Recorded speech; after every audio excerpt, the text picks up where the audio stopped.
Hello everyone, welcome to sweet memories. Upcoming రివ్యూలోకి వెళ్ళిపోదాం. JD Madhuri వాళ్ళ బాబుని కౌశికి వాళ్ళ ఇంటికి తీసుకొస్తారు. బాబుని చూడగానే మాధురి చాలా హ్యాపీగా ఫీల్ అవుతుంది. అలా ఇంకా బాబుని చూసి బాబు చేతికి ఉన్న ఆ పుట్టుమచ్చని చూస్తారు. వెంటనే కౌశికి వాళ్ళు ఎంతో హ్యాపీగా ఫీల్ అవుతారు. ఇంకా బాబుని ముద్దాడుతూ చాలా హ్యాపీగా, మీకు నేను ఎంత కృతజ్ఞతలు చెప్పుకున్నా తక్కువే, నా బాబుని, నా ప్రాణాన్ని మళ్ళీ తిరిగి ఇచ్చారు. నిజంగా మీరు దేవతలు, మనుషులు కాదు దేవుళ్ళు అని మాధురి అంటుంది. పాపం జేడీకేడి చూడండి, ఎప్పుడైనా మేము న్యాయం వైపే ఉంటాం, అదే మా కోర్ అని ఇంకా హ్యాపీగా చెప్తారు జేడీకేడి. అలా కౌశికి అయితే జేడీకి థ్యాంక్ యూ సో మచ్, మీరు ఇవాళ ఇచ్చిన హెల్ప్ అండ్ సపోర్ట్ మేము ఎప్పటికీ గుర్తుపెట్టుకుంటామని అప్రిషియేట్ చేస్తూ ఉంటారు. సో అలా జేడీ అందరూ హ్యాపీగా ఫీల్ అవుతుంటే అప్పుడే వైజయంతి వచ్చి, ఏడే నా మనవడు వచ్చేసిండవా బుడ్డోడా అని చెప్పి ఇంకా అలా ఎత్తుకొని ముద్దులాడుతూ ఉంటుంది వాళ్ళ మనవణ్ణి. ఇంకప్పుడే కరెక్ట్గా శ్రీవల్లి, అవును కౌశికి అక్క, పాపం జగదాత్రి వదిన వాళ్ళు మార్నింగే విషయం గురించి కంప్లైంట్ ఇవ్వాలి అన్నారు, ఇచ్చి బయలుదేరాలి అన్నారు. అలాంటప్పుడు వాళ్ళు ఖచ్చితంగా ఈ విషయం తెలిస్తే మంచిగా ఫీల్ అవుతారు. ఒకవేళ ఇప్పుడు బాబు దొరికాడు అనే విషయం జగదాత్రి వదినకి చెప్తే హ్యాపీగా ఫీల్ అవుతారు. కాబట్టి జగదాత్రి వదినకి కాల్ చేద్దామనేసరికి ఒక్కసారిగా జేడీకేడి షాక్ అయిపోతారు. ఎందుకంటే జగదాత్రి ఫోన్ తన దగ్గరే ఉంది కాబట్టి. సో అలా చూస్తూ ఇంకా అలా జగదాత్రి అయితే వెనక్కి వెళ్తూ ఉంటుంది. జేడీ వెళ్ళి అలా ఇంకా తన పాకెట్లో ఉన్న ఫోన్ని మెల్లగా డైనింగ్ టేబుల్పై పెట్టేస్తుంది జగదాత్రి. ఇంకా అలా ఫోన్ రింగ్ అవుతూ ఉంటే, జేడీ మీరేంటి జగదాత్రి ఫోన్తో ఏం చేస్తున్నారు అని అడుగుతారు కౌశికి. కౌశికి గారు, నేనేమి చేయటం లేదండి, ఇక్కడ ఫోన్ ఉంటే చూస్తున్నాను అని అనేసరికి, ఓ వదిన ఫోన్ మర్చిపోయి వెళ్ళిపోయినట్టుంది అని అంటుంది శ్రీవల్లి. ఎప్పుడు అంతే, హడావిడిగా ఏదో పని ఉన్నట్టు వెళ్ళిపోతారు, ఎప్పటికో కానీ తిరిగి వస్తారు, అసలు స్కూల్కి వెళ్తున్నారో ఎక్కడికి వెళ్తున్నారో అని అంటూ ఉంటుంది వైజయంతి. ఇంకేమీ మాట్లాడకుండా సైలెంట్గా ఉంటారు కౌశికి. ఓకే కౌశికి గారు, మేము వెళ్ళొస్తామని చెప్పి ఇంకా అలా అక్కడి నుండి వెళ్ళిపోతారు జేడీ అండ్ కేడీ. ఇంక బయటకు వచ్చాక, జేడీ నిజంగా ఇవాళ నువ్వు తప్పించుకున్నావు, లేకపోతే చాలా పెద్ద ప్రాబ్లం అయ్యేది, జస్ట్ మిస్ అని చెప్పి అనుకుంటూ ఉంటారు. అవును, నేను కూడా అదే అనుకుంటున్నాను కేడీ, నిజంగా ఎంతైనా మనం ఇంకా జాగ్రత్తగా ఉండాలి అని చెప్పి ఇంకా అలా అక్కడి నుండి వెళ్ళిపోతారు జగదాత్రి అండ్ కేదార్. ఇది ఇలా ఉండగా మినిస్టర్ తాయారు కోపంతో రగిలిపోతూ ఉంటుంది. ఇంకా కోపంగా ఉండి, ఇదేంటి, నేను ఎంతలా వాళ్ళని అవమానిద్దామనుకుంటే వాళ్ళేమో నన్ను బాగా అవమానించారు.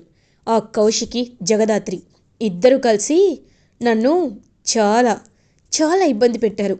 వాళ్ళని ఎలా అయినా నేను వెతికి పట్టుకొని టైం దొరికినప్పుడు వాళ్ళ తాట తీయాలి అని అంటుంది. వెంటనే అభి ఏమో, ఏం మాట్లాడుతున్నారు, అయినా అలా ఎలా జరుగుతుందక్క, వాళ్ళ తాట తీయాలంటే మాటలా, చాలా పెద్ద పని, అది నీ వల్ల కాదులే అక్క అని అంటారు. రేయ్, ఈ అక్కతో పెట్టుకుంటే ఏదైనా అవుతుందిరా, ఆ కౌశికిని బయటికి తెప్పించి కౌశికి ప్రాణాల్ని గంగలో కలపలేనా అని అంటారు. ఎందుకు కలపలేవక్క, కాకపోతే కౌశికి దగ్గర ఎప్పుడు గన్నుంటుంది, పొరపాటున ఆ గన్ అనేది నీ వరకు వెళ్ళిందనుకో ఇంకేం లేదు, నువ్వు అయిపోయినట్టే అని అంటారు. ఒక్కసారిగా ఇంకా షాక్గా చూస్తూ ఉంటుంది తాయారు. అయితే ఒక పని చేద్దాం, జగదాత్రి కేదార్లు ఉన్నారు కదా,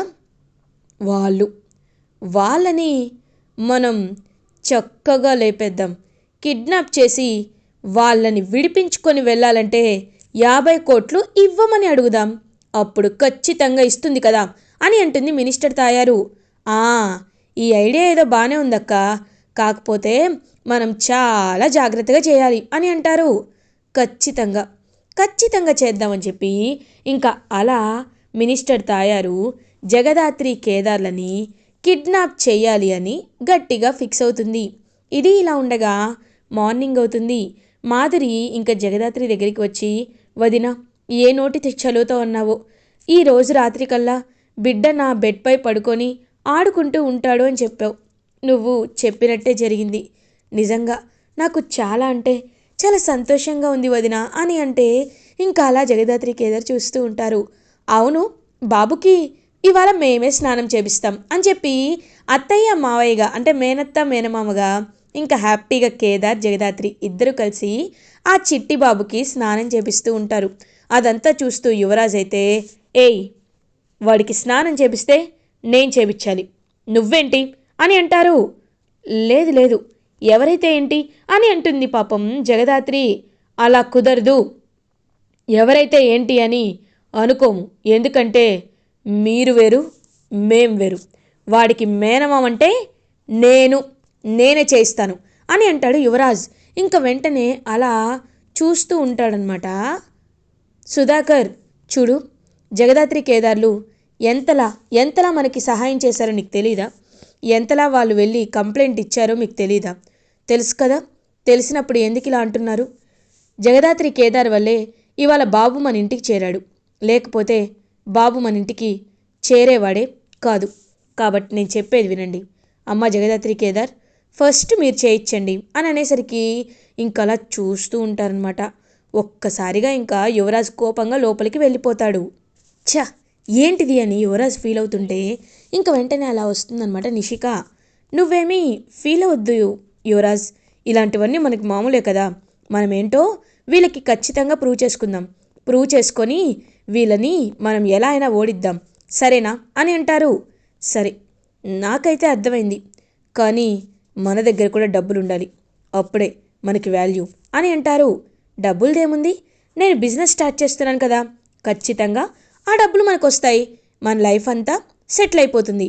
అప్పుడు మన మేనల్లుడికి మనమే ఎంతైనా ఇవ్వచ్చు, సరేనా అని ఇంకలా యువరాజ్ని కూల్ చేస్తూ ఉంటుందన్నమాట తనైతే నిషిక.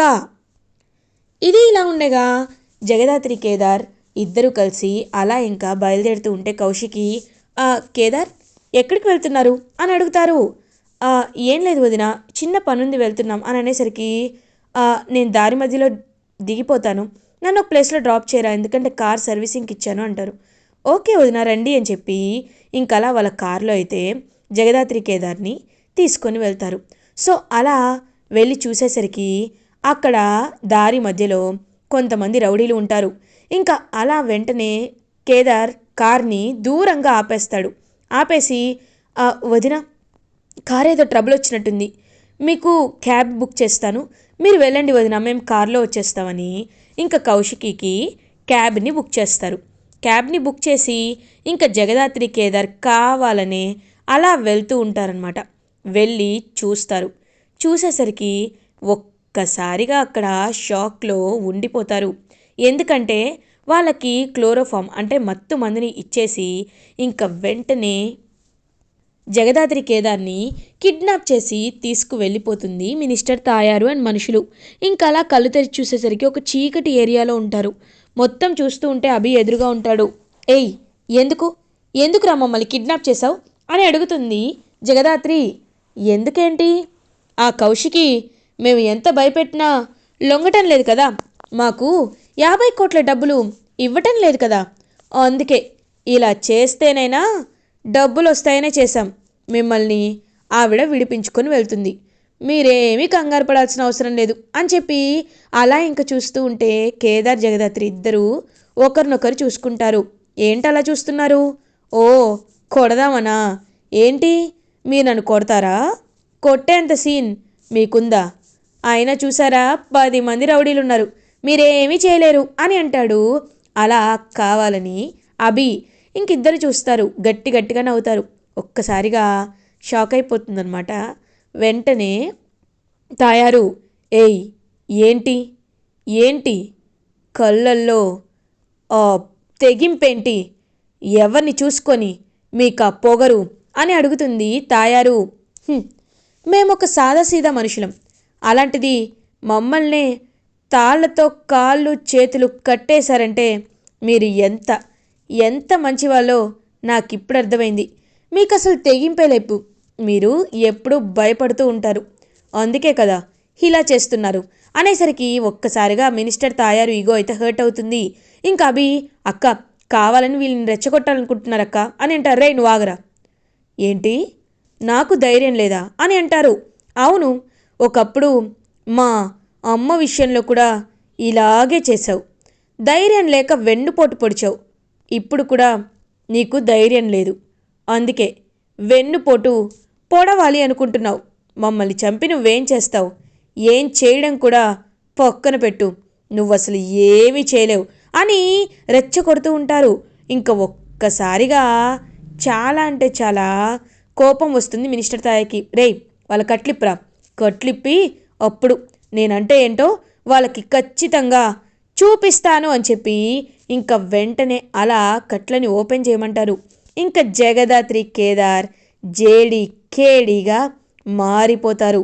మారి ఇంకా అలా హ్యాపీగా రౌడీలందరినీ ఫుల్గా కొడుతూ ఉంటారనమాట జగదాత్రి అండ్ కేదార్. ఇంకా మినిస్టర్ తాయారు అయితే అలా చూస్తూ ఉంటుందన్నమాట జగదాత్రి కేదార్ వైపు. ఇంకా రౌడీలందరిని కొడుతూ ఉంటే అభికి జేడీ కేడీనే గుర్తొస్తూ ఉంటారు. ఇంకలా మినిస్టర్ తాయారు అభి దగ్గరికి వస్తారు. ఏంటి అలా చూస్తున్నారు? ఓ, మేము ఇలా కొడుతున్నామేంటనా? నేను ఎవరో మర్చిపోయావా? నేను ఎవరి కూతుర్నో మర్చిపోయావా? ఎస్ఐ కావ్య రక్తమే కదా నా ఒంట్లో ప్రవహిస్తుంది. అందుకే ఆవిడ పోలికలు నాకు ఉంటాయి. నేను వాళ్ళని కొడతాను. కాబట్టి ఇప్పుడు చెప్తున్నాను, జాగ్రత్తగా విను. ఇంకొకసారి మా జోలికి రావాలి అనుకుంటే మాత్రం నేను ఏం చేస్తానంటే డైరెక్ట్గా మిమ్మల్ని ఏదో ఒకలా పైకి పంపిస్తాం. అప్పుడు మీకు అసలే భర్త లేరు. కడుపులో పుట్టిన మీ కొడుకు కూడా పైకి పోయాడు. కాబట్టి ఇప్పుడు మీరు కేవలం మీ గురించే బ్రతుకుతున్నారు. కాబట్టి మీరు జాగ్రత్తగా ఉంటేనే అందరికీ మంచిది అని చెప్పి అలా అక్కడి నుండి వెళ్ళిపోతారు జగదాత్రి అండ్ కేదార్. ఇంకా మినిస్టర్ తాయారు అయితే అలా షాక్లో చూస్తూ ఉండిపోతుంది. వీళ్ళలో ఇంత ఫైర్ ఉందని అస్సలు అనుకోలేదు అని ఖచ్చితంగా అసలు జగదాత్రిని చూస్తుంటే పోలీసులు కొట్టినట్టే ఉంది. తన బ్యాక్గ్రౌండ్ ఏంటో తెలుసుకోవాలి. ఖచ్చితంగా జగదాత్రి వెనకాల ఇంకేదో ఉందని, మనం చూడని మొహం ఏదో తనలో ఉందని అనిపిస్తోంది. ఖచ్చితంగా అదేంటో తెలుసుకోవాలి అని మినిస్టర్ తాయారు ప్లాన్ చేస్తుంది. ఇది ఇలా ఉండగా జగదాత్రి కేదార్ ఇంటికి రీచ్ అవుతారు. ఇంకా అలా కౌశికి అయితే, కేదార్ వచ్చేసారా? మేము ఎప్పటి నుండో మీ గురించే వెయిట్ చేస్తున్నాం అని అంటారు. మా గురించా? ఎందుకు వదినా అని అడుగుతుంది. ఏం లేదు కేదార్, మీరు మాకొక విషయంలో హెల్ప్ చేయాలి. త్వరలోనే మాధురి బాబుకి బారసాల ఫంక్షన్ కదా, అందుకే వాటిలో కొన్ని పనులు మీకు అసైన్ చేయాలనుకుంటున్నాను అని అంటారు. ఓ అవా, ఓకే వదినా, మేమున్నాం కదా, మేము చూసుకుంటామని చెప్పి ఇంకా అలా హ్యాపీగా అన్ని పనులు పాలు పంచుకుంటూ ఉంటారనమాట జగదాత్రి అండ్ కేదార్. ఇంకా అప్పుడే కౌశికి అయితే అలా హ్యాపీగా వాళ్ళతో మాట్లాడుతూ ఉంటే సాధు సార్ కౌశికికి కాల్ చేస్తారు. కాల్ చేసి మాట్లాడుతూ ఉంటే ఒక్కసారిగా సడన్గా షాక్ అవుతుందన్నమాట కౌశికి. ఇదేంటి సాధు సార్ ఈ వీళ్ళకి కాల్ చేశారు, ఏమై ఉంటుంది అని చెప్పి ఇంకా అలా చూస్తూ ఉంటే, సార్ జై హింద్ సార్, జేడీ స్పీకింగ్ అనగానే ఒక్కసారిగా షాక్లో ఉండిపోతారనమాట. వెంటనే తనైతే కౌశికి ఇంకలా చూస్తూ ఉంటుంది. ఇదేంటి ఇలా జరిగింది?